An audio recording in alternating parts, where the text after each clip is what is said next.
शेर और मूर्ख गधा। एक जंगल में कराल केसर नामक शेर रहता था। दूसरक नामक गीदड़ उसका सेवक था, जो उसकी सेवा टहल किया करता था और बदले में शेर द्वारा मारे गए शिकार का अंश भोजन के रूप में प्राप्त करता था। एक बार शेर का हाथी से सामना हो गया। दोनों अपने गर्व में चूर थे। बात बढ़ी और युद्ध तक पहुंच गई। दोनों में युद्ध हुआ, जिसमें हाथी शेर पर हावी रहा। उसने शेर को सूंड से पकड़कर उठाया और धरती पर पटक दिया। शेर के शरीर की कई हड्डियां टूट गई। शेर बुरी तरह चोटिल हो चुका था। ऐसे में शिकार पर जाना उसके लिए दुष्कर था। वह दिन भर एक स्थान बैठा रहता। शिकार न कर पाने के कारण वो और उसका सेवक गीदड़ दोनों भूखे मरने लगे। वनराज, क्या करें? आप तो शिकार पर जा नहीं सकते। मैं ठहरा आपका सेवक, मैं तो आप पर निर्भर हूँ। गीदड़ ने उत्तर दिया। इस स्थिति में मेरा शिकार पर जाना संभव नहीं, लेकिन यदि कोई जानवर मेरे निकट आ गए, तो अब भी मुझ में इतनी शक्ति है कि अपने पंजे के एक वार से उसके प्राण हर सकता हूँ। तुम किसी जानवर को बहला फुसलाकर मुझ तक ले आओ। मैं उसे मार डालूंगा और फिर हम दोनों छककर उसका मांस खाएंगे। शेर बोला। गीदड़ को शेर की बात जंच गई और वह शिकार की खोज में निकल पड़ा। चलते चलते वह एक गांव में पहुंचा। वहां उसने एक खेत में लंबकर्ण नामक गधे को चरते हुए देखा। उसे देख वह सोचने लगा कि इस गधे को किसी तरह शेर के पास ले जाऊं, तो कई दिनों के भोजन की व्यवस्था हो जाएगी। वह गधे के पास गया और स्वर में मिठास भरकर बोला, अरे मित्र, क्या हाल बना रखा है? पहले कितने हृष्ट पुष्ट हुआ करते थे, इतने दुबले पतले कैसे हो गए? लगता है धोबी कुछ ज्यादा ही काम ले रहा है। गीदड़ ने गधे की दुखती रग पर हाथ रख दिया था। गधा दुखी स्वर में बोला, सही समझे मित्र, मैं बड़ा दुखी हूँ। धोबी मुझसे आवश्यकता से अधिक काम लेता है और कुछ गलती हो जाने पर खूब पीटता है। ऊपर से खाने को भी कुछ भी देता। इधर उधर चरकर कर किसी तरह मैं अपनी भूख शांत करता हूँ, इसलिए मेरा ऐसा हाल हो गया है। गीदड़ ने मौके की नजाकत समझ ली और कहने लगा, मैं तुम्हारा डैक समझ सकता हूँ मित्र। वैसे तुम चाहो तो मैं तुम्हें एक ऐसे स्थान पर ले जा सकता हूँ, जहाँ हरी घास का विशाल मैदान है। तुम वहां जी भर कर घास खा सकते हो। ये तो बहुत अच्छी बात कही मित्र, किंतु वहां जंगली जानवरों का भय होगा। प्राणों पर संकट आ गया तो मैं यही ठीक हूँ। जो भी प्राप्त हो रहा है, कम से कम सुरक्षित तो हूँ। गधे ने अपनी शंका जताई। अरे मित्र, क्या बात कर रहे हो? मेरे होते हुए तुम्हें किस बात का भय?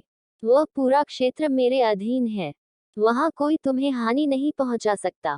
तुम निर्भय होकर वहां के घास के मैदानों में चर सकते हो। और एक बात तो मैं तुम्हें बताना ही भूल गया, वहां 3 गर्दभ कन्याएं भी रहती हैं, जो अपने लिए वर की खोज में हैं। संभवतः वहां तुम्हारी बात भी बन जाए। गीदड़ उसे फुसलाते हुए बोला। गधा उसकी बातों में आकर उसके साथ चलने को तैयार हो गया। गीदड़ उसे लेकर उस स्थान पर पहुंचा, जहां शेर बैठा हुआ था। गीदड़ को गधे के साथ आते हुए देख शेर खुश हो गया और अपनी सारी शक्ति जुटाकर उठ खड़ा हुआ, ताकि गधे का शिकार कर सके। इधर गधे ने जैसे ही शेर को उठते हुए देखा, वह वहां से भाग गया। शेर में इतनी शक्ति ही नहीं थी कि वह उसका पीछा कर सके। गीदड़ को शेर पर बहुत क्रोध आया कि हाथ में आया शिकार उसने यूं ही जाने दिया। वह बोला, वनराज, अब मुझे समझ में आया कि हाथी ने आपको युद्ध में पटकनी कैसे दी। आप में तो गधे का शिकार करने का भी सामर्थ्य नहीं है। हाथी तो फिर अति बलवान था। शेर लज्जित होकर बोला, क्या करूं? मैं झपट्टा मारता, उसके पहले ही वह भाग गया। मेरे पंजे का एक वार भी लग जाता, तो वह बचकर नहीं जा पाता। तुम उसे किसी तरह एक बार फिर ले आओ। अब की बार मैं उसे दबोच ही लूंगा। उसे दोबारा लाना बहुत कठिन है, फिर भी मैं यत्न करूंगा। किंतु इस बार वह आए, तो बच के जाने ना पाए। गीदड़ बोला। फिर वह गधे की तलाश में निकला पड़ा। कुछ दूर जाने पर उसने देखा कि गधा एक पेड़ के नीचे सुस्ता रहा है। वह उसे पास गया और बोला, क्या हुआ मित्र? तुम वहां से क्यों भाग आए? अच्छी बात कर रहे हो तुम मुझे किस भयानक जीव के पास ले गए थे, जो मुझे देखते साथ मेरे पीछे भागा था। आज तो मुझे मौत सामने दिखाई पड़ रही थी। पूरा जोर लगाकर भागा न होता, तो अभी तुमसे बात न कर रहा होता। गधा हौंफते हुए बोला। गीदड़ ने फिर से अपना पासा फेंका। अरे तुमने ध्यान नहीं दिया, वो एक गर्दभी कन्या थी।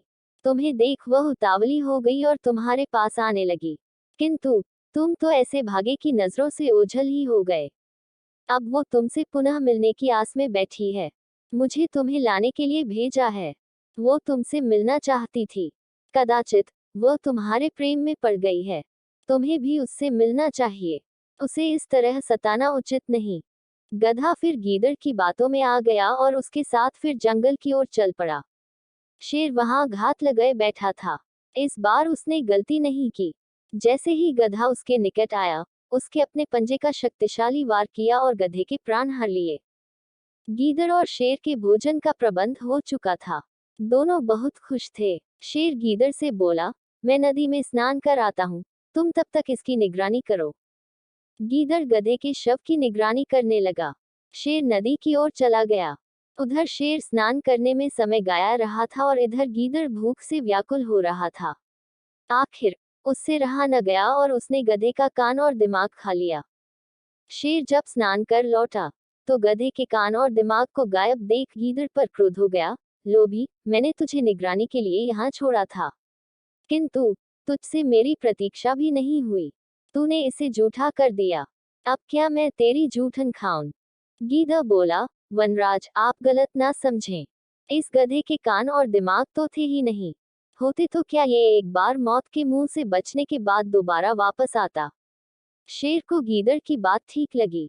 फिर क्या था, दोनों ने छक्कर गधे का मांस खाया और अपनी भूख मिटाई। शिक्षा 1, किसी की चिकनी चुपड़ी बातों में नहीं आना चाहिए। 2, लोभ नहीं करना चाहिए। अगर यह कहानी आपको पसंद आई हो तो प्लीज़ मेरे चैनल को लाइक, सब्सक्राइब और शेयर करें। धन्यवाद।